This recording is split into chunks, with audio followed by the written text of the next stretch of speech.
بسم اللہ الرحمن الرحیم۔ پروگرام تعلیم اسپیشل کے ساتھ میں ہوں ہارون عباسی۔ خواتین و حضرات، جیسا کہ آپ جانتے ہیں کسی بھی دنیا کے ملک کو لے لیجئے، عدالتی نظام جو ہے وہ بہت زیادہ اہمیت کا حامل ہے۔ مجھے یاد ہے کہ سیکنڈ ورلڈ وار کے بعد چرچل نے پوچھا تھا لوگوں سے کہ انہوں نے کہا کہ ملک کے حالات بڑے خراب ہو گئے یہ وہ، تو چرچل نے کہا کہ کیا عدالتیں صحیح کام کر رہی ہیں؟ انہوں نے کہا ہاں جی بالکل ٹھیک کر رہی ہیں۔ انہوں نے کہا کوئی پرواہ نہیں ہے، ہمارا ملک یقینی طور پہ ترقی کرے گا۔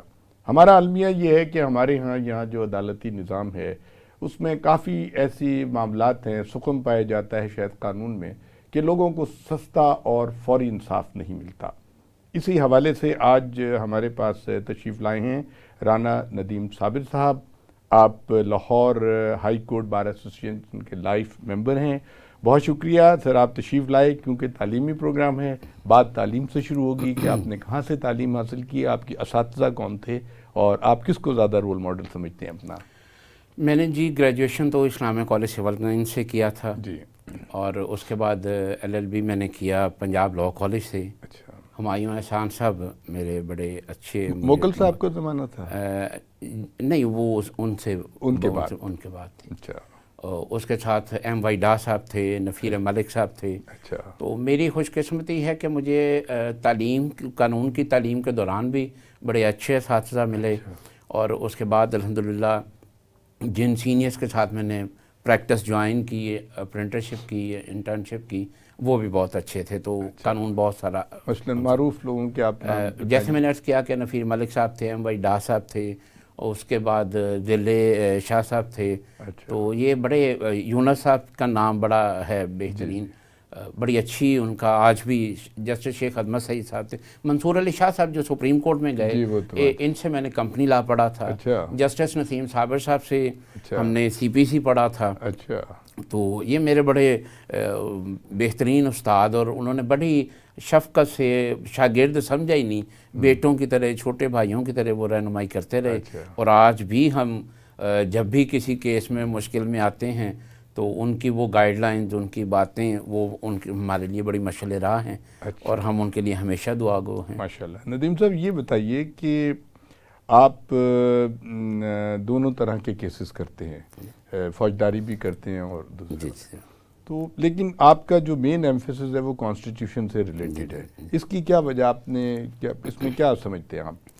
ایکچوئل سچویشن یہ ہے جی، ویسے تو ہماری جو قانون کے جتنے بھی فیزز ہیں، سول ہے یا کرمنل ہے، اس میں ہمارا پاکستان کا سب سے بڑا المیہ یہ ہے کہ اس کے اندر کوئی لیٹسٹ انیکٹمنٹ نہیں ہوتی۔ یہ ایک بہت فقدان ہے ہماری اسمبلیز کا کہ وہ پبلک کے لیے تو کوئی کام نہیں کرتی، اور انہوں نے کسی کو قانون سازی کوئی نہیں کرتی، بہت کمزور ہے۔ ہمارا جو سول پروسیجر کوڈ ہے وہ 1806 کا بنا ہوا ہے، اور آپ دیکھیں کہ 1806 میں تو لوگ گھوڑوں پہ یا بیل گاڑیوں پہ کیسز کے لیے آتے تھے، ان کے لیے مہینے ڈیڑھ کی ایڈجرمنٹ کوئی معنی نہیں رکھتی تھی، اور آج کے جدید اور تیز ترین دور میں تو ایک ہفتہ بڑی مشکل سے گزرتا ہے۔ جی بالکل۔ کرمنل پروسیجر کوڈ 1886 کا ہے۔ تو یہ اتنے پرانے قوانین کو اگر جدید تقاضوں کے ساتھ امینڈ نہیں کیا جائے گا تو یہ ایک بہت بڑا فقدان ہے۔ یہی وجہ ہے کہ لوگوں کو انصاف جو ہے وہ جلدی نہیں میسر آتا۔ یہ بتائیے کہ ہمارے ہاں سائملٹینیسلی 2 قانون چل رہے ہوتے ہیں، جو ہم اخبارات میں پڑھتے ہیں، جو رپورٹیں آتی ہیں، اس میں لکھا ہوتا ہے کہ جی فلانا کیس جو ہے وہ اسلامی قانون کے مطابق اس کا فیصلہ ہو رہا ہے، تو برٹش لاء جو ہے اس کی تو وہ حاوی ہے نا ہمارے پورے اس جی اسی طرح بالکل۔ تو پھر اس میں ہم اسلامی شقیں کیسے ڈال سکتے ہیں، جبکہ کانسٹیٹیوشن میں آپ کہہ رہے ہیں کوئی ایسی امینڈمنٹ نہیں ہوئی، کوئی ایسا لاء نہیں آیا، تو اس میں کیا؟ دیکھیں ہمارے ہاں ہمیشہ جیسے کسی پودے کو پیوند لگایا جاتا ہے، تو ایک پیوند لگا کے قانون کو اسلامی بنانے کی کوشش کی گئی 2-3 مرتبہ، ضیاء الحق صاحب نے کی، یا اس کے علاوہ بعض کا ایسے ایشوز آئے، مگر بیسیکلی جو ہمارا جو پریکٹسنگ لاء ہے، جو پروسیجر کوڈ ہے، وہ وہی برٹش لاء کی ریفلیکشن ہے، بلکہ تقریباً وہی ہے۔ تو اس لیے جب تک آپ اس میں امینڈمنٹ نہیں کریں گے آپ اس کو اسلامی بنا نہیں سکتے. یہی وجہ ہے. آپ دیکھیں نا کہ آپ کو شریعت کورٹ میں اگر کوئی میٹر پینڈنگ ہے تو اس کی اپیل ہائی کورٹ میں جائے گی. ہائی کورٹ میں جائے گی. تو اس کا مطلب ہے کہ پھر ہائی کورٹ جو برٹش لا پہ چل رہا ہے وہ پریویلنگ ہے. تو آپ اس کو کیسے کہہ سکتے ہیں کہ اسلامی قانون نہیں کر سکتے. آپ یہ بتائیے یہ ہمارا جو عدالتی نظام ہے اس میں اتنی پیچیدگیاں ہیں کہ کوئی کیس جو ہے خاص طور پہ یہ جو عام جو پراپرٹیز وغیرہ کے اور یہ جو کیسز دیوانی کیسز جو ہوتے ہیں وہ ایک لامتناہی سلسلہ ہوتا ہے اور وہ کسی طریقے سے ختم ہی نہیں ہوتا. دادا کی پراپرٹی پڑپوتوں تک کو نہیں ملتی. یہ اس کو کوئی کٹ شارٹ نہیں کیا جا سکتا. جی دیکھیں پھر بات وہی آ جائے گی. اصل جب برٹش نے یہاں پہ لا انیکٹ کیا ہوگا تو مجھے تو ان کی ایک کنسپریسی سمجھ آتی ہے کہ جو بندہ کیس میں انوالو ہو وہ اپنے ہی چکر میں پڑا رہا ہے, اسے برٹش گورنمنٹ کے خلاف کوئی بات سمجھ ہی نہ آئے. تو اسی میٹر کو الجھانے کے لیے انہوں نے یہاں پر ایسے لیزی اور پیچیدہ قوانین بنائے کہ کوئی انصاف حاصل ہی نہ کر سکے اور اس کا لائف کے کسی اور فیز میں کوئی زندگی نہ گزار سکے. تو وہی چیز اگر ہم اسی لا پہ چلتے رہیں گے, جیسے تھوڑی دیر پہلے میں نے کہا کہ 1886 میں جب لوگ بیل گاڑیوں پہ آتے تھے تو انہیں 15 دن کی ڈیٹ جو تھی وہ بہت چھوٹی لگتی تھی. آج تو ہم آسمانوں کو مسخر کرنے کی کوشش کر رہے ہیں اور آج اسی اینڈرائڈ کے دور میں کمپیوٹر کے دور میں اگر 2 ماہ کی ڈیٹس رکھیں گے اور جو قانون کے اندر یہ سکم ہے کہ ایک ہی ایشو پر 10 ایڈجرمنٹ ہو رہی ہیں. اگر آپ مطلب لا میں لکھا ہے کہ اگر ریٹن سٹیٹمنٹ فائل کرنی ہے تو کم از کم 5 اپرچونٹیز ہوں گی, تو اگر 5 اپرچونٹی 2 ماہ کی بھی ہو جائیں تو یہ 10 مہینے تو یہ چلے گئے. تو وہ جو اس کو انجوائے کر رہا ہے وہ تو as a matter of right کر رہا ہے کہ اگر جج صاحب دوسری تاریخ پہ اس کا رائٹ کلوز کر دیں تو وہ اپیل میں چلا جاتا ہے, اس سے اور ٹائم گین ہو جاتا ہے. تو جہاں بھی ہم بات کریں گے وہ نقص ایک تو قانون کا ہے, دوسرے ہمارے ہاں ججز کی کمی ہے. یہ بڑا ہی فقدان ہے کہ جہاں بھی سول کورٹ دیکھ لیں, میجسٹریل کورٹ دیکھ لیں, ہائی کورٹ دیکھ لیں, جو نمبر آف ججز ہیں نا وہ ہمیشہ ہی کم رہا. ہمارے ہاں لیٹیگیشن اتنی زیادہ ہے کہ اگر ہم سب سے کم ایشو پہ بات کریں تو وہ فیملی ایشو ہے, اور ہمارے فیملی ایشو میں اگر یہاں پر 20 ججز لاہور میں بیٹھے ہیں اور ان کی ڈیلی کاز لسٹ 150 سے 200 کیسز کی ہے تو آپ اندازہ کریں کہ 1 مہینے کا کتنا کیس ہے. اور اگر 150 یا 200 مرتبہ صرف سگنیچر ہی کرنے ہوں تو جج بیچارہ تو انسان ہے, وہ کمپیوٹر یا آرٹیفیشل انٹیلیجنس تو ہے نہیں, وہ تھک جائے گا. چاہیے جائے کہ وہ 200 کیسز کے اندر کوئی پروڈکٹیو آرڈر کر سکے. تو وہ پھر یہ ایک میں سمجھتا ہوں کہ سوچی سمجھی اسکیم ہے کہ وہ ایڈجرمنٹ ہی ہوتی جائیں گی, انصاف نہیں ملے گا. آپ مجھے یہ بتائیے کہ کیا ہمارے وکلاء اس کے ذمہ دار نہیں ہیں؟ یعنی کیا وکلاء کوئی اس قسم کا اوتھ اٹھاتے ہیں جب وہ پریکٹس شروع کرتے ہیں کہ ایک آدمی ان کے پاس آتا ہے کہتا ہے جی میں نے قتل کیا ہے, آلہ قتل بھی لے کے آ جاتا ہے, بازو کٹا ہوا بھی لے کے آ جاتا ہے, اور وہ وکیل صاحب اس سے کہتے ہیں یار اتنے لاکھ روپے لے آؤ میں تمہاری بیل کروا دوں گا. وہ اس میں ثابت کر دیتے ہیں کہ اس دن تو یہ مانگا منڈی میں تھا ہی نہیں, یہ تو گجرات گیا ہوا تھا. تو یہ جو وکلاء جو جگلری کرتے ہیں دیکھیں وہ یوں ہے کہ چونکہ اس نے اوتھ اٹھایا ہے کہ میں قانون کا وفادار رہوں, تو قانون جو اسے لیم ایکسکیوزز پرووائڈ کر دیتا ہے ایزیلی, تو وہ اس کے اوپر تو وہ پھر پلے کرتا ہے. میں اس بات کو یوں کہہ سکتا ہوں کہ جیسے ایک بالر کو یہ پرمیشن ہوتی ہے کہ وہ اتنی لمٹ کے اندر بال بے شک ادھر سے گزار دے, بے شک ادھر سے گزار دے, وہ نو بال نہیں ہوگا. تو وکیل بھی نو بال کیے بغیر اگر اپنا بال بیٹسمین کو بیٹ کر لیتا ہے تو وہ اپنے کلائنٹ کے لیے بینیفٹ نکالتا ہے. یہ وکلاء بے شک اس کے اوپر وہ کرتے ہیں اپنی ہوشیاری کا استعمال یا وہ اپنے کلائنٹ کو بینیفٹ دیتے ہیں. ویسے یہ قانون کی راہ میں یا انصاف کی راہ میں تو رکاوٹ ہے, بٹ جب قانون اس کی اجازت دیتا ہے تو پھر وکیل بیچارہ کیا کر سکتا ہے. لیکن دیکھیے یہ جو لنگر آن کرتے ہیں, ڈیلنگ ٹیکٹکس استعمال کرتے ہیں وکیل, اور وہ اپنے کلائنٹ کو خوش کرنے کے لیے ایک آدمی ہے وہ کسی کے گھر پہ قبضہ کر لیتا ہے. اب وہ جو وکیل صاحب کہتے ہیں ٹھیک ہے تو مہینے کا مجھے اتنا دیتا رہے, میں یہ 10 سال تک بیٹھا رہا آرام سے, کچھ نہیں ہوگا. اور وہ مطلب اگر میں یہ سمجھتا ہوں اگر فوری انصاف شروع ہو جائے تو وکیل تو سارے بے روزگار ہو جائیں گے. جی بات آپ نے بالکل ٹھیک کی. اصل سچویشن یہ ہے, یہاں 2 مختلف باتیں ہیں. اگر تو ہم اسلام کو دیکھیں تو پھر ہمیں یہ سوچنا ہے کہ I am accountable before the اللہ المائٹی. اور جب if you are feared with the accountability تو پھر کوئی بھی انسان وہ کام نہیں کرے گا جیسے سورہ المائدہ کی آیت نمبر 44-45 میں کہا کہ جو اللہ کے فیصلوں کے خلاف جاتے ہیں وہ کافر ہیں, وہ جہنمی ہیں اور ہمیشہ جہنم میں رہیں گے. مگر جب آپ اس کو اسی پیٹرن کو چھڑوا کے تو ایک دنیا کا پیٹرن لے آتے ہیں, ایک قانون لے آتے ہیں, تو پھر کوئی بھی دو چیزیں اکٹھی چل نہیں سکتی ہوتی. یہ خام خیالی ہے کہ آپ سمجھیں کہ ایک آدمی پریکٹس تو کر رہا ہے برٹش لاء میں اور وہ اس کا بیہیویئر اور کنڈکٹ اسلامی ہو, یہ ہو نہیں سکتا, یہ نہیں ہو سکتا. تو آپ کو قوانین اسلامی بنانے پڑیں گے, پھر اس کی پریکٹس اسلامی ہو جائے گی.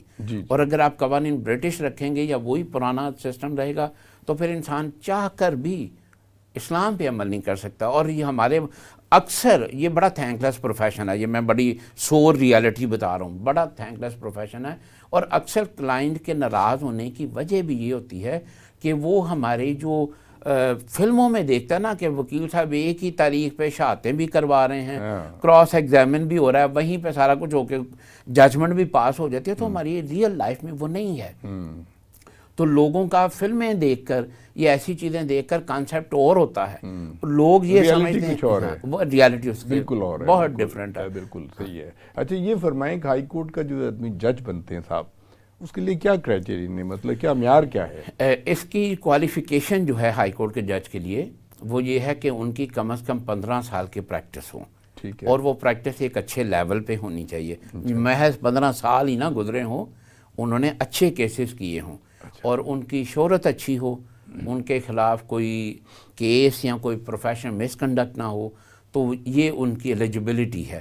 اس کے بعد پھر سلیکشن ہوتی ہے کہ کس کو. لیکن دیکھیے میری بات سنیے, میں جو محسوس کرتا ہوں, میں کیونکہ میڈیا سے میرا تعلق رہا ہے, میں نے دیکھا کہ بعض ایسے جج بھی بن گئے جو یقینی طور پہ بالکل کمپیٹنٹ نہیں تھے. اب آپ دیکھیے ایک بندہ CSS کرتا ہے یا لاء کرتا ہے یا MBBS کرتا ہے, اسے ایک امتحان دینا پڑتا ہے. تو ہائی کورٹ کے جج کے لیے کوئی امتحان کچھ نہیں ہوتا, کوئی ریٹن ٹیسٹ, کوئی اس کا پتہ لگے کہ بھئی اس کی کیا کیپیسٹی ہے, ورتھ کتنی ہے. دیکھیں اس مسئلے میں بھی آپ ہی کے جتنا خود کو ایگریوڈ بھی سمجھتا ہوں, اور میرا پوائنٹ آف ویو بھی یہی ہے کہ سول جج کے اپوائنٹمنٹ کے لیے باقاعدہ ایگزام ہے, سیشن جج کے لیے ایگزام ہے, اور جو ہائیسٹ فورم ہے اس کے لیے کوئی ایگزام نہیں ہے, کوئی انٹرویو نہیں ہے. اور ایک بڑا المیہ سور ریالٹی یہ ہے کہ ہمارے ہاں اب بہت سی اپوائنٹمنٹس پولیٹیکل ہوتی ہیں, ایگزیکٹ, اور پھر فیصلے بھی اسی کے مطابق پھر اسی طرح سے ہوں گے.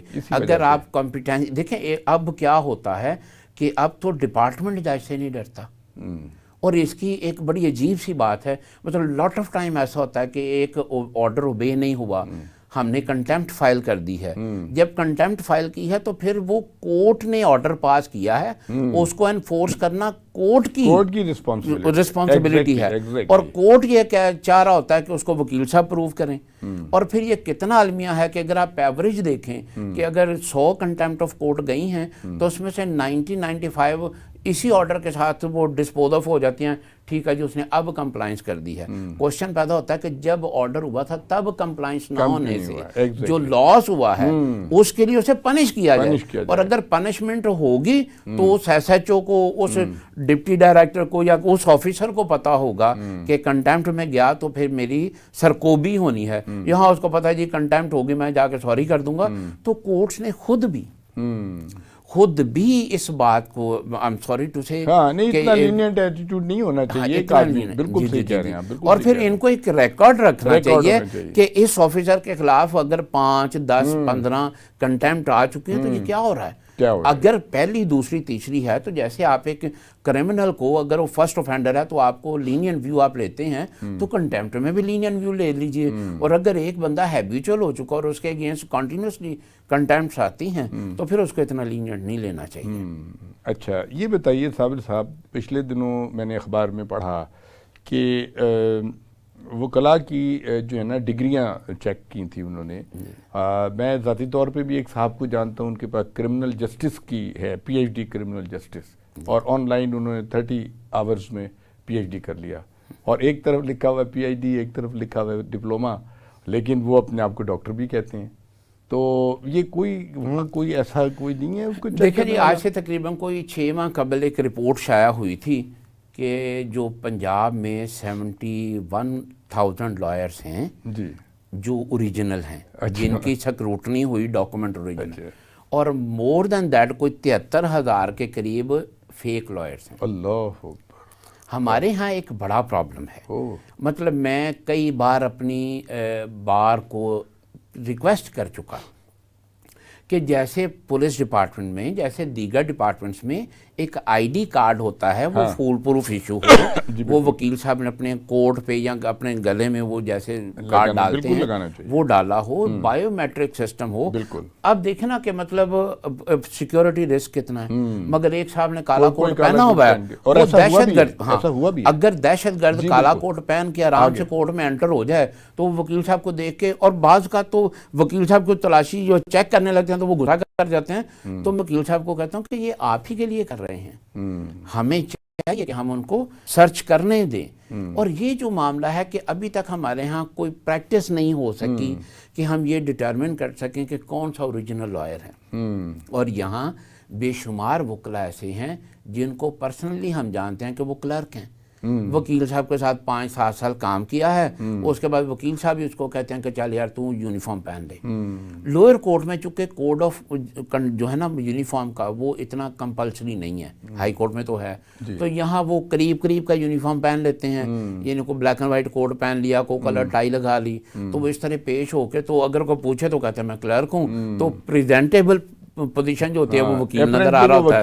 ہاں تو یہ جو سارا انہوں نے کیا ہے، تو یہ اس کی سرکوبی ہونی چاہیے۔ اگر آپ ایک کانسٹیبل کا یونیفارم نہیں پہن سکتے جو 8ویں یا 10ویں پاس ہے، تو آپ ایک لا گریجویٹ جو ڈبل گریجویٹ ہے، ہر شادی میں ہر ویٹر نے وہ بلیک کوٹ پہنا ہوا ہے، تو مطلب کیا اس بات پہ ججز کو نہیں سوچنا چاہیے کہ ایک آنریبل ججز ہیں، انہوں نے جو یونیفارم پہنا ہوا ہے اسی طرح کا ایک ویٹر پہن کے پھر رہا ہے، تو کیوں نہیں ایسا کوئی آرڈر پاس کیا جاتا، کیوں نہیں ایسا کوئی قانون بنایا جاتا، کوئی ایگزیکٹو آرڈر پاس کر دیا جائے کہ اس کو نہیں پہنا جائے گا، تو یہ ایک طریقہ ہو سکتا ہے۔ بہت اچھی گفتگو فرما رہے ہیں رانا ندیم صاحب، خاص طور پہ وکلاء کی ڈگریوں کے بارے میں، اور وکلاء کے جو بالکل وکیل نہیں ہیں لوگ، اور وہ روب دھار کے چلے جاتے ہیں، عدالتوں میں بھی چلے جاتے ہیں، مختلف اداروں میں جا کے روب جماتے ہیں جی ہم وکیل ہیں، ہمارا یہ کام کیا جائے، تو اس کی سرکوبی ہونی چاہیے۔ بہت اچھی تجویز ہے رانا ندیم صابر صاحب کی۔ خواتین و حضرات، ہم اس پروگرام کا سلسلہ جاری رکھیں گے۔ جی خواتین و حضرات، گفتگو ہو رہی تھی رانا ندیم صابر صاحب سے، جو ہمارے یہاں بدعنوانیاں تقریباً تمام محکموں میں ہیں، اسی طرح کی شکایات لوگوں کو ہماری عدالتوں سے، ہمارے وکلاء سے اور ہمارے عدالتی نظام سے ہے۔ آپ یہ بتائیے رانا صاحب کہ عدالتوں کے باہر ٹاؤٹ بڑے پھر رہے ہوتے ہیں، اور وہ کہتے ہیں جی کہ ہم جج صاحب کو اتنے پیسے دے دیں، ہم آپ کی بیل کروا دیں گے، ہم آپ کو سٹے دلوا دیں گے، ہم یہ کر دیں گے، اور سو مچ تو ہم نے تو یہاں تک دیکھا، ایک بندہ ہمیں ملا جی، وہ کہنے لگا جی یہ قرآن شریف ہے، آپ 500 روپے دیں، ہم پڑھا ہوا آپ کے نام لگا دیں گے۔ دوسرے یہ کہ وہاں جو ٹاؤٹ پھر رہے ہوتے ہیں وہ باقاعدہ عدالت میں جا کے قرآن بھی اٹھا لیتے ہیں کسی کی بے گناہی ثابت کرنے کے لیے، ایک مجرم کو وہ یہ ثابت کر دیتے ہیں کہ ہاں جی اب جو جج صاحب کے سامنے ایک بندہ قرآن اٹھا رہا ہے، تو یہ گواہی سسٹم جو ہے یہ وٹنس کا، یہ بھی بڑا کمزور ہے۔ دیکھیں اصل میں کوشچن وہی آ جاتا ہے، حالانکہ جب قانون شہادت آرڈر 1984 کی انیکٹمنٹ ہوئی جنرل ضیاء صاحب کے دور میں، تو انہوں نے اس کو کافی کمپلیکیٹ کیا۔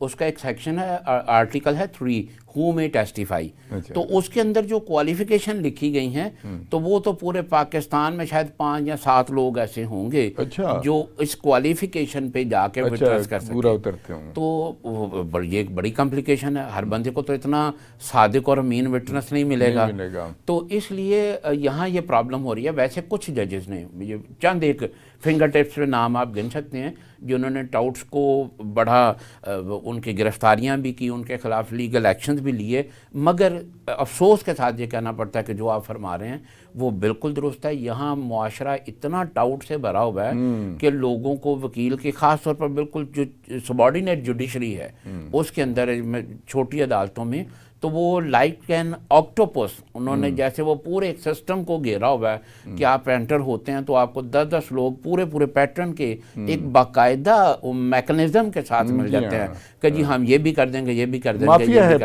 پورا مافیا ہے، اور وہ پورا ان کا سسٹم ہے۔ اور اس میں یہ علمد اور یہ جو وہاں کے کارکن ہوتے ہیں عدالتوں کے جو ہوتے ہیں، جو کاغذات بھی غائب کروا دیتے ہیں اور بھی بہت سی سہولتیں فراہم کرتے ہیں، جتنی عدالتی عملہ جو ہوتا ہے، یعنی جج صاحب کو تو شاید پتہ بھی نہیں ہوتا نیچے سے کارروائی ہو جاتی ہے۔ دیکھیں جو جج صاحب ہیں وہ تو کسٹوڈین آف دا فائل نہیں ہے نا، انہوں نے تو صرف انصاف کرنا ہے، وہ تو ریکارڈ کو دیکھ کے ہاں وہ تو ریکارڈ کو دیکھنا ہے جو فائل کے اندر لگا ہوگا، جی بالکل۔ اس لیے ہم اس میں آنریبل ججز کو تو نہیں کہہ سکتے، ان کا کوئی قصور نہیں، یہ نیچے جو عملہ ہے یہ سارے اس کی کرپشن ہے۔ البتہ میں اس کے اندر بار کی بھی ایک کمی سمجھتا ہوں، ایسا نہیں ہے کہ بار کو اس بات کا علم نہ ہو، بار کے بالکل علم میں ہے، بار کی آنکھوں کے سامنے یہ کچھ ہو رہا ہے، تو بار کو چاہیے کہ وہ ان کی سرکوبی کرے۔ اگر بار باقی تمام چیزوں میں ایکشن لیتی ہے تو بار اتنی سختی سے جعلی وکیلوں کے خلاف، ٹاؤٹ مافیا کے خلاف اور اس قسم کے گینگسٹرز کے خلاف کیوں ایکشن نہیں لیتی؟ عادل صاحب یہ بتائیے، دیکھیے بار ایسوسیشن کے جب الیکشنز ہوتے ہیں، مجھے کئی دفعہ کوریج کے لیے جانے کا موقع ملا ہے، جو متحارب گروپ ہوتے ہیں بہت زیادہ وہ ایکٹیو ہوتے ہیں، اور وہ جناب اور وہ ایسے ہوتے ہیں کہ وہ بھی عملے کے لوگوں کو اپوائنٹ کرواتے ہیں، ان کے اپنے آدمی وہاں بیٹھے ہوتے ہیں، اور انہیں پتہ ہوتا ہے کہ اس دفعہ آسما جہانگیر گروپ آیا تو یہ ہوگا اور فلانا گروپ آیا تو یہ ہوگا، اور وہ وہاں سے سارا جو ہے نا وہ سسٹم، اس میں انوالومنٹ بار کی آپ اس کو رول آؤٹ نہیں کر سکتے، بار بالکل ویری مچ انوالوڈ۔ جی بالکل ایسا ہے، اور میں بلکہ اس کے اندر ایک اور عرض کروں گا، جب الیکشن میرٹ کی بجائے سرمایہ داری کا حصہ بن جائے اور صرف وہ لوگ آگے آ سکیں جو اتنا ایکسپینسو الیکشن افورڈ کر سکتے ہیں، تو آلویز جو میرٹ ہے وہ کمپرومائز ہوگا، اور جب بھی میرٹ کو آپ کمپرومائز کریں گے تو انصاف بھی بٹرے ہو جائے گا، اور آپ کی مشینری اور آپ کا میکنزم اور آپ کا سارا کچھ سب سپوائل ہو جائے گا۔ اس ساری چیز کو لانے کے لیے یہ ایک قصور ان ووٹرز کا ہے جو اپنے صرف تعلقات کو سامنے رکھ کے ووٹ ڈالتے ہیں، یا کسی اچھے ہوٹل کی دعوت کو دیکھ کے ووٹ ڈالتے ہیں، اور بھی بہت سے انسینٹیو اور بھی انسینٹیو ہیں، وہ میں نے تو اس لیے میں سمجھتا ہوں کہ اگر میرٹ کے اوپر دیکھیں بار کی ایک انٹیگریٹی ہے، ایک وقت ہوتا تھا کہ جس علاقے میں ایک وکیل ہوتا تھا وہ محلہ یا وہ علاقہ وکیل کے نام سے مشہور ہو جاتا تھا، اور آج آپ دیکھیں کہ اتنے وکلاء کی تعداد ہے مگر بار اپنی ہی انٹیگریٹی کو پروٹیکٹ نہیں کر پا رہی۔ جی ٹھیک ہے، اچھا یہ فرمائیے، آپ ہیومن رائٹس کے لیے بھی کام کرتے ہیں اور آپ نے باقاعدہ اس میں آپ کا بڑا تجربہ ہے، ہماری جو جیلیں ہیں بھری پڑی ہیں ایسے لوگوں سے۔ مجھے یاد ہے جنرل ضیاء الحق صاحب کے زمانے میں جب حدود آرڈیننس انٹروڈیوس ہوا تھا تو بے شمار بے گناہ عورتیں جو ہیں نا وہ ابھی تک جیلوں میں پڑی ہوئی ہیں، ان کا کوئی پرسان حال نہیں ہے۔ بہت سے ایسے ہمارے لوگ ہیں جو چند لاکھ یا چند ہزار اگر دیں تو ان کی بیل ہو سکتی ہے، لیکن وہ افورڈ ہی نہیں کر سکتے، اور وہ غیر انسانی وہاں پہ وہ کر رہے ہیں۔ اور پھر آپ دیکھیے کہ جیلوں کے اندر ہر قسم کی منشیات ہیں، ہر قسم کی بدماشی چل رہی ہے۔ تو اس میں جو آپ کی جو ہیومن رائٹس کا جو ہے ادارہ، جو وکلاء جو ہیں وہ تو بڑا اہم رول پلے کر سکتے ہیں۔ جی میں اس میں چونکہ جیل ریفارم کمیٹی کا بھی چیئرمین ہوں ہائی کورٹ سے، تو میں نے جیلز کو وزٹ بھی کیا ہے۔ ہمارے ہاں بڑا پرابلم یہ ہے کہ جب آپ جیل وزٹ پہ جاتے ہیں اور ان کو آپ لیٹر ایشو کرتے ہیں جیلر صاحب کو کہ وزٹ کرنے آ رہے ہیں، تو اس وقت تو ساری مینٹیننس اور سارا کچھ ہوا ہوتا ہے، جبکہ ریالٹیز اس کے ادروائز بالکل مختلف ہے۔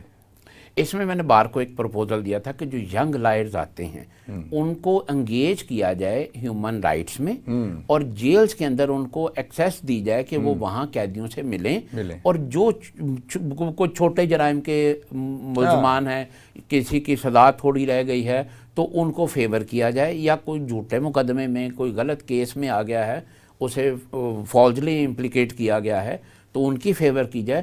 اس طرح جو نئے آنے والے ساتھی ہیں، ایک تو ان کو کام بھی ملے گا، تجربہ بھی آئے گا، اور کسی نہ کسی بیس پر اگر اسے بار سپورٹ کرے تو پھر ان کے اسٹائپنڈس بھی ایک طرح سے ان کو فیور ہو جائیں گے. تو میں یہ سمجھتا ہوں کہ اس کے اندر بہت سے کام کی ضرورت ہے. پاکستان کے اندر جب انصاف کا کام راستہ سیدھا اور صاف ہو جائے گا تو سارے ڈپارٹمنٹ ٹھیک ہو جائیں گے. جب لوگوں کو ایک وقت ہوتا تھا جب لوگ کہتے تھے کہ اچھا تم نے میرے ساتھ یہ زیادتی کی, آئی ول سی یو ان دا کورٹ, تو اب وہ کس منہ سے کہے آئی سی یو ان دا کورٹ, کیونکہ اب اسے اب تو ہاں یہ اتنا مہنگا اور اتنا طویل سسٹم ہو گیا ہے کہ اب تو لوگ یہ کہتے ہیں کہ یار کورٹ جانے سے بہتر ہے کو تھوڑی بہت کمی بیشی کر کے کورٹ سے باہر ہی ڈیسائیڈ کر دیا جائے. تو اس سارے یہ بہت سارا لمبا ایک کام ہے, مگر اس کو بڑی جہد کے ساتھ کرنا. اچھا ندیم صاحب, آپ بار ایسوسیشنز کی بات کر رہے تھے, چاہے سپریم کورٹ بار ایسوسیشن ہو, ہائی کورٹ بار ایسوسیشن یا نیچے, ہوتا یہ ہے کہ عمومی تاثر عوام کا یہ ہے کہ بار ایسوسیشن کے جو ممبرز ہوتے ہیں یا جو الیکٹڈ ریپرزینٹیٹیو ہوتے ہیں, ان کے صدر ہوتے ہیں, جو بھی ہوتے ہیں, وہ پریشرائز کرتے ہیں ججوں کو, اور جج جو ہیں وہ ان سے کافی حد تک اب ڈرتے بھی ہیں. وہ زمانہ نہیں اب رہا, اب تو جج جو ہیں وہ تھوڑے وکیلوں سے بھی ڈر کے فیصلے کر رہے ہوتے ہیں, تو وہ پریشر بڑھا ہے ججوں کے اوپر. آپ کا کیا خیال ہے؟ دیکھیے اصل میں سچویشن یہ ہے کہ یہاں جب الیکشن ہو رہا ہوتا ہے تو کینڈیڈیٹ کہتا ہے میں وکیل ہوں, میں آپ سے ہوں, میں آپ کا بھائی ہوں, اور جس دن وہ الیکشن ون کرتا ہے تو وہ فوراً اپنی پولیٹیکل پارٹی کے لیڈر کا تھینکس کر رہا ہوتا ہے, اوپن ڈبیٹ, میں فلاں کو مشکور ہوں, میں فلاں کا مشکور ہوں. تو جب آپ ایک سیٹ ایک فورم پہ بیٹھ کے اسے پولیٹیسائز کر دیں گے تو meaning thereby you are not the president for the bar, you are the president for that political party, یا آپ سیکٹری ہیں یا آپ جو بھی ہیں. تو اگر آپ پولیٹیکل رائٹس کو پروٹیکٹ کرنے آئے ہیں کسی پارٹی کے تو پھر یقیناً آپ اس کا پریشر گروپ بنیں گے. تو بار کونسل کو ایسا نہیں کرنا چاہیے. ان کو وکلا کی, بار کونسل بہت کام کرتی ہے وکلا کے لیے, مگر یہ کام بھی جو ہے وہ وکلا کی فیور میں ہونا چاہیے. ان کا رول آئین کے لیے ہونا چاہیے, قانون کے لیے ہونا چاہیے, لائرز کے لیے ہونا چاہیے. پولیٹیکل پارٹی ہے, ان کا ایک پرسنل ایشو ہے, اس کو وہ بار سے نکل کر جو مرضی کریں, بار کے اندر رکھ کے وہ اگر ایسا نہ کریں تو پھر وہ کسی کو پریشرائز بھی نہیں کریں گے. البتہ جہاں تک فیصلے اور انصاف کی بات ہے تو یہ ججز کا اوتھ ہے کہ وہ کسی پریشر میں نہیں آئیں گے. اور ہمیشہ یاد رکھیے کہ جب آپ ایک پریشر لیں گے تو پھر آپ پر دوسرا پریشر بھی آئے گا. اگر آپ پہلے پریشر کو ریزسٹ کریں گے ایٹ اینی سٹیج تو پھر آپ پر دوسرا پریشر نہیں آئے گا. ہمیشہ تاریخ باغیوں کے نام لکھتی ہے, غلاموں کے نہیں. واہ ندیم صاحب, یہ جب سے افتخار محمد چودھری صاحب کی ریسٹوریشن کی جو موومنٹ چلی تھی وہ بہت بڑی موومنٹ تھی. اس کے بعد انہوں نے خیر بڑا مایوس کیا قوم کو بھی, وکلاء کو بھی, ججوں کو بھی. اب موجودہ صورتحال یہ ہے, ایک بڑا سینسٹیو سوال ہے کہ ہماری اسٹیبلشمنٹ جو ہے اس کا بھی اس میں رول ہے. بہرحال جتنے فیصلے ہوئے ہیں, نظریہ ضرورت کے ہوئے ہیں, جو بھی ہوئے ہیں فیصلے, بھٹو صاحب کی پھانسی کا فیصلہ, انہوں نے تو خود کنفیس بھی کیا, اللہ ان کو جنت نصیب کرے, کہ انہوں نے کہا تھا کہ ہم پہ پریشر تھا, ہم نے پریشر کیا. اب گزشتہ دنوں 6 ججز نے باقاعدہ خط لکھا ہے اور اس سے یہ لگ رہا ہے کہ جج انصاف مانگ رہے ہیں. جی. یہ پاکستان کی تاریخ میں پہلی دفعہ ہوا ہے. آپ اس سلسلے میں کیا فرماتے ہیں؟ دیکھیں, جہاں تک ہم بڑے آرام سے یہ بات کر دیتے ہیں کہ جی اسٹیبلشمنٹ انوالو ہے, فلاں انوالو ہے, وہ کیوں ہے؟ سب سے پہلی بات تو یہ ہے کہ چونکہ ہمارے ہاں پاکستان 1947 میں بنا, مگر جو کانسٹیٹیوشن ہمارے پاس آیا وہ 73 میں آیا. اس دوران جو 2 کانسٹیٹیوشن آئے وہ کمزور بھی تھے اور ایبروگیٹ بھی ہو گئے. ٹھیک ہے, اب اس ایبروگیشن کے بعد جو 73 میں آیا اس میں بھی آج تک اتنی امینڈمنٹ آ چکی ہیں کہ you can determine whether we are the parliamentary system of government اور we are practicing in a presidential system of government. یہ تو چند سال قبل وہ تھوڑی سی امینڈمنٹ کر کے تو اسے پھر پارلیمنٹری کر دیا گیا اس ترمیم کے ساتھ, ورنہ ایک سیکشن آرٹیکل 42 کے علاوہ تو پرائم منسٹر کے پاس کچھ بھی نہیں تھا. تو اب ایسی سچویشن میں جب آپ کے پاس جو ریگولیٹری اتھارٹی ہوتی ہے وہ کانسٹیٹیوشن ہوتا ہے. جب کسی کنٹری کے پاس ریگولیٹری اتھارٹی 47 سے 73 تک ہوگی نہیں تو پھر مائٹ از رائٹ کی ایک پریکٹس اور ایک عادت پڑ جاتی ہے. اس سعادت نے لوگوں کو ایبیوز آف پاور سکھائی ہے، وہ کوئی بھی ہو. اسی وجہ سے انسٹیٹیوشنز کے اندر انٹرفیرنس ہوئی ہے. اسی بات کو اگر ہم ابھی بھی اگر ہم خود کو کانسٹیٹیوشن کے اندر لے آئیں اور خود کو، جو ڈیموکریسی کی اصل بیوٹی ہے وہ شیئرنگ آف پاور ہے، مرجر آف پاور تو ہے ہی نہیں، وہ تو مونارکی ہے. اگر آپ شیئرنگ آف پاور کو ایکسیپٹ کریں دل سے، تو پھر کبھی بھی یہ انفلوئنس نہیں ہوں گے اور کبھی بھی جسٹ نیسیسیٹیٹس نہیں آئے گا. اور یہ 6 ججز کا بھی جو معاملہ ہے وہ اسی سلسلے کی ایک کڑی ہے کہ جب مجھے یہ عادت ہو کہ میں آپ پہ زور ڈال سکتا ہوں، آپ پہ روب ڈال سکتا ہوں، تو پھر تو میں کروں گا نا. تو وہ اسی بیہیویئر کا ایک ریفلیکشن آیا ہے. البتہ اس میں میں سمجھتا ہوں افتخار چودھری صاحب سے، جیسے آپ نے کہا کہ انہوں نے مایوس کیا، مگر انہوں نے ایک بات یہ بھی کی تھی کہ انہوں نے کہا تھا میں نے مارشاء اللہ کا راستہ جو ہے وہ بند کر دیا ہے. اور جو آج سے کوئی پچھلے 2-3 روز قبل ہائی کورٹ نے بھی ایک ججز میٹنگ کال کی تھی، اور پرسوں کی بات ہے غالباً، اور اس میں بھی اسی قانون فائز عزت صاحب نے جی نہیں فائز عزت صاحب نے، ہائی کورٹ کے چیف صاحب نے، شلا صاحب نے، انہوں نے تمام ججز کے ساتھ ایک میٹنگ کی ہے. پرسوں ترسوں بھی ہوئی تھی اور شاید غالباً کل بھی ہوئی تھی. انڈیپینڈنس آف جوڈیشری کے اوپر یہی بات ہو رہی ہے. اور اب ججز اس بات کو یقیناً، وہ ان کا اوتھ آئین کے ساتھ وفاداری ہے، ان کا اوتھ انصاف فراہم کرنے کی ہے. اگر وہی کسی ڈپارٹمنٹ کے کسی انسٹیٹیوشن کے اگینسٹ نہیں کھڑے ہوں گے تو پھر آپ اور میں تو کھڑے ہو ہی نہیں سکتے. اصل میں وہ وکٹمائزیشن سے ہر بندہ ڈرتا ہے. وہ یہ ڈرتے ہیں کہ اگر ہم کوئی فیصلہ حق اور انصاف کے مطابق کر دیں اور پریشر کو نہ لیں تو کل کو ہمارے بچوں کے ساتھ، ہمارے گھر والوں کے ساتھ، دیکھیں وہ اصل یہ ڈر ہے، خوف ہے. اس میں پھر وہ سسٹم کی ایک خامی ہے نا، سسٹم کی ایک خامی ہے. اگر ہم کہیں بھی بیٹھ کر کسی ایک انسٹیٹیوشن کو، کسی ایک ڈپارٹمنٹ کو یا کسی ایک کمیونٹی کو الیج کرنا شروع کر دیں تو وہ غلط ہوگا. یہ سسٹم میں اتنا سارا لوپ، اتنی خرابی، اتنی انکنوینئنس آ چکی ہے، اتنا بریکیج ہو چکا ہے کہ سارے کو ریوائز کرنے کی ضرورت ہے. اور اس کے لیے ضروری ہے کہ لوگ پیٹریوٹکزم کے ساتھ بیٹھ کے اپنی ذاتی مفادات کو جب تک پسے پشت نہیں ڈالیں گے وہ پاکستان کے لیے کام نہیں کر سکتے. اچھا، آپ کیا سمجھتے ہیں کہ آپ نے جیسے کہ شروع میں فرمایا کہ 1973 کا آئین جو ہے یہ ایک کمپریہنسو آئین ہے اور متفقہ آئین ہے، تمام صوبوں نے اور تمام نے اس کی، لیکن آپ فرما رہے ہیں اس میں ایمینڈمنٹس بہت سی ہو گئی ہیں. ایک اس سے مجھے سوال میرے ذہن میں یہ آ رہا ہے کہ قانون سازی کے حوالے سے کہ قومی اسمبلی ہماری ہے، اس کے اوپر ایک سینٹ بھی ہے، تو کیا ایک غریب ملک جو ہے وہ اتنی بڑی عیاشی افورڈ کر سکتا ہے؟ کروڑوں اربوں روپے خرچ ہوتے ہیں سینٹ، اس کا رول کیا ہے؟ آپ مجھے بتائیے.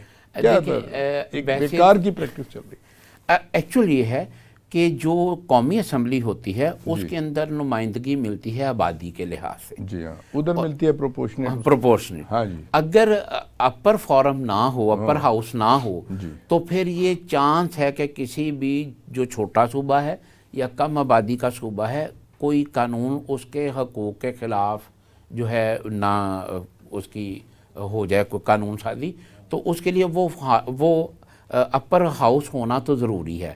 ہاں، البتہ یہ ہے کہ ان کی جو تنخواہیں ہیں، جو برات ہے، وہ اتنی زیادہ ہے کہ آپ دیکھیں کہ وہاں پہ جو کینٹین ہے وہاں پہ کھانا اتنا سستا ہے، بجلی ان کو فری، پیٹرول ان کو فری، تو اس کا علاج کرنا چاہیے، اس کو کم کرنا چاہیے. البتہ ہاؤس ہونا ضروری ہے. اچھا، رانا ندیم صاحب کی گفتگو خواتین و حضرات آپ سن رہے تھے. آخر میں آپ سے گزارش ہے کہ نوجوان وکلاء جو ہماری لڑکیاں بھی آج کل تو خواتین بھی ہیں اور لڑکے بھی ہیں، آپ ان کو کوئی پیغام دینا چاہیں تو؟ میرا ان کو صرف ایک ہی پیغام ہے کہ قانون جو ہے یہ ایک بہت بڑی عبادت ہے، یہ ایک پیشہ ہی نہیں ہے. جی میں مانتا ہوں کہ وکیل اس میں فیس بھی لیتا ہے، اس کے سارے سسٹم ہیں، مگر انسانیت کی خدمت کرنا ایک نیک کام ہے. اور اگر اس کو صدقے دل سے کیا جائے اور قانون میں حق کا ساتھ دیا جائے تو کبھی بھی کسی معاشرے میں بگاڑ پیدا نہیں ہوگا. بہت شکریہ. خواتین و حضرات، آپ رانا ندیم صابر صاحب کی گفتگو سن رہے تھے. آپ لائف ممبر ہیں لاہور ہائی کورٹ بار ایسوسی ایشن کے، بہت تجربہ کار وکیل ہیں اور بہت یقیناً انہوں نے بڑی انفارمیٹیو باتیں کی. ہمیں یقین ہے کہ آپ کو پروگرام پسند آیا ہوگا.